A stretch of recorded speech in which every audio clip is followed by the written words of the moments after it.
কপাল পড়ল চিন্ময় কৃষ্ণের। একটা কথা আছে না, যে বাড়াবাড়ি বেশি করা ভালো না। বাড়াবাড়ি করেন কিন্তু সীমাবদ্ধতার ভিতর, বেশি বাড়াবাড়ি ভালো না। কথাগুলো বলবো তার আগে আমি হিন্দু ভাইদেরকে উদ্দেশ্য করে কিছু কথা বলতে চাই।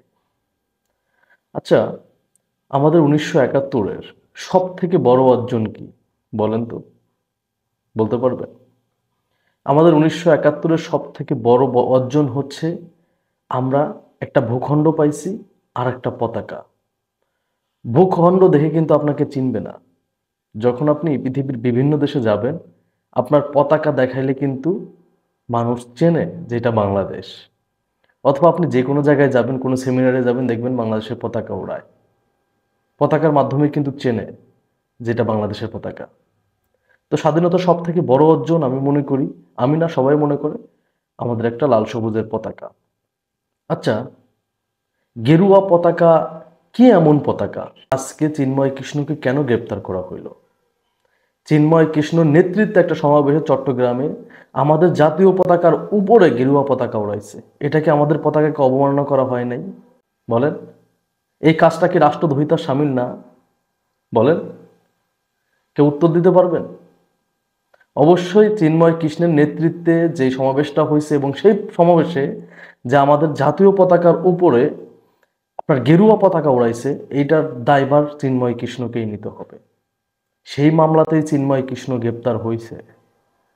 তাকে অন্য কোনো মামলায় গ্রেপ্তার করা হয় নাই। তাকে গ্রেপ্তার করা হয়েছে সে পতাকাকে অবমাননা করছে। আমাদের বাংলাদেশের পতাকার উপর গেরুয়া পতাকা উড়াইছে, এইটার জন্য তার বিরুদ্ধে রাষ্ট্রদ্রোহ মামলা করছে কে? করছে একজন হিন্দু ভাই। আমাদের মুসলিম কেউ করে নাই। একজন হিন্দু ভাই মামলা করছে। সেই মামলায় তাকে পুলিশ গ্রেপ্তার করছে। সেই মামলায় গ্রেপ্তার করছে। এখন আপনি প্রশ্ন করেন যে আপনার ভূখণ্ড বড়, যেই দেশে আপনি বড় হয়েছেন, যে দেশের মাটির গন্ধে আপনি বড় হয়েছেন, যে দেশের নাগরিক আপনি গর্ব করে বলেন আমি একজন বাংলাদেশি, আপনার সব কিছু ভালো লাগে, সব কিছুই আপনি এই দেশে করছেন, আপনার বেড়ে ওঠা, আপনার পড়ালেখা সব কিছু এই দেশে, আর এই দেশের পতাকার থেকে আপনার গেরুয়া পতাকা কেমন বড় হয়ে গেল যে আমাদের জাতীয় পতাকার উপর গেরুয়া পতাকা উড়াইতে হবে? বলেন, এই প্রশ্নের উত্তর আপনারা দিতে পারবেন না। আমি খুব ভালো করেই জানি, কারণ আপনারা অন্ধ হয়ে আছেন। কিন্তু আপনারা কখন ঘুম থেকে উঠবেন জানেন? এদেশের মানুষ আপনাদেরকে অনেক ভালোবাসছে। লাস্ট 15.5 বছরে যে বলা হয়েছে সনাতনী সংখ্যালঘু, এটা ছিল শেখ হাসিনার ট্রাম্প কার্ড। সে সংখ্যালঘুদের উপর তার নেতাকর্মীদের দিয়ে হামলা করাইয়া এটা পৃথিবীকে দেখাইছে যে বাংলাদেশে যদি অন্য কেউ ক্ষমতায় আসে তাহলে সংখ্যালঘুরা নির্যাতিত হবে। বিএনপি জামাতের কেউ একটা মন্দির হামলা করে নাই, কোনো সনাতনী বলেন সংখ্যালঘু কাউকে কারো গায়ে হাত দেয় নাই। দিছে কে? দিছে আওয়ামী লীগ। সেটা দায়ভার দেওয়া হয়েছে, সব চাপাই দেওয়া হয়েছে বিএনপির উপরে। সব চাপাই দেওয়া হয়েছে বিএনপির উপরে। এখন বাংলাদেশের মানুষ, আমি যেটা মনে করি, এখন বাংলাদেশের মানুষ যদি নীরব প্রতিবাদ করে, আপনারা কি করবেন? এখন নীরব প্রতিবাদ বলতে কি বোঝেন?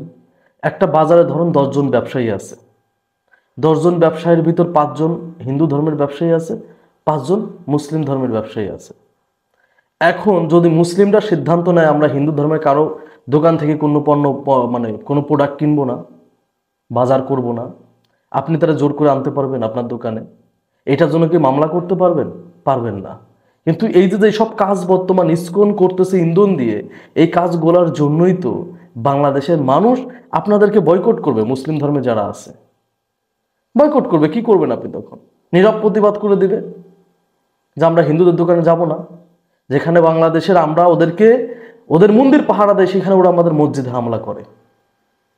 সবাই কিন্তু না, কিছু কিছু হিন্দুদের জন্য আজকে পুরা হিন্দু, এই সনাতনী যারা আছেন সবাই বিপদে পড়বেন। আমার কথাটা লিখে রাখেন, সবাই বিপদে পড়বেন। যারা সচেতন নাগরিক দেখবেন বয়কট করতেছে। এখন মুসলমান যদি আপনার দোকান থেকে প্রোডাক্ট না কেনে, বাজার না করে, আপনার ব্যবসা লাটে উঠবে, এটাও আপনি খুব ভালো করেই জানেন। কারণ আপনার এলাকাতে, একটা এলাকায় ধরেন 10,000 মানুষ আছে, তার ভিতরে 1,000ও হিন্দু নাই। মিলাই নেবেন, প্রতিটা এলাকা ভিত্তিক মিলাই নেবেন। আমার গ্রামে মাত্র 2টা পরিবার হিন্দু, একটু মিলাই নেবেন। সো ভাইরে, ওই যারা ইন্ডিয়ার স্বার্থ হাসিলের জন্য কাজ করে, সেটার সাথে তোমরা জড়াই নিও না নিজেদেরকে, তোমরা বিপদে পড়বা। যাই হোক, এই যে আমি বললাম না চিন্ময় কৃষ্ণের কপালটা পুড়ছে, কেন পুড়ছে আমি বলি। চিন্ময় কৃষ্ণকে ইন্ডিয়া চাপ দিক, আমেরিকা চাপ দিক, ছাড় দেওয়া হবে না, তাকে মানে মুক্ত করবে না, তা জামিন দিবে না। ডাইরেক্ট বলছে কি, এটা কারণ মুখের কথা না, আসিফ মাহমুদ বলছে। এই যে আমাদের যে উপদেষ্টা, ক্রীড়া উপদেষ্টা আসিফ মাহমুদ বলছে যে সে যে কাজ করছে অবশ্যই রাষ্ট্রদ্রোহের কাজ করছে, তাকে সাজা পাইতেই হবে। তাদের আইনি প্রক্রিয়ায় তাকে সাজা দিবে। কি করবে? আমেরিকা এসে বের করে দিতে পারবে? হ্যাঁ, কিছু করতে পারবে না। আর অলরেডি হিন্দু ধর্মেরও অনেকেরই এই চিন্ময় কৃষ্ণর বিরোধিতা করতেছে, কারণ বলছে এই চিন্ময় কৃষ্ণ অনেক ধরনের অপকর্ম করছে, অলরেডি বলা শুরু করছে হাজার হাজার, এটা লক্ষ্য ছাড়াবে। সব সনাতনী কিন্তু অন্ধ না, আর পাগলদের মতো অন্ধ না, সবাই ভালো মন্দ বোঝে। তো আমি যে কথাগুলো বললাম একটু মিলাই নেবেন। যদি আপনাদের উপরে এই সিদ্ধান্ত নেয় বাংলাদেশের জনগণ যারা মুসলিম ধর্মের আছে যে কোনো হিন্দু ভাইয়ের দোকান থেকে বাজার করব না, তাহলে আপনি কত বড় বিপদে পড়বেন চিন্তা করে দেখবেন। আর চিন্ময় কৃষ্ণ ছাড়া পাবে না, সে ইন্ডিয়া চাপ দিক, যেই চাপ দিক, এটা স্বাধীন সার্বভৌম রাষ্ট্র ইন্ডিয়া চাপ দেয়া কিছু করতে পারবে না। ধন্যবাদ সবাইকে। আসসালামু আলাইকুম।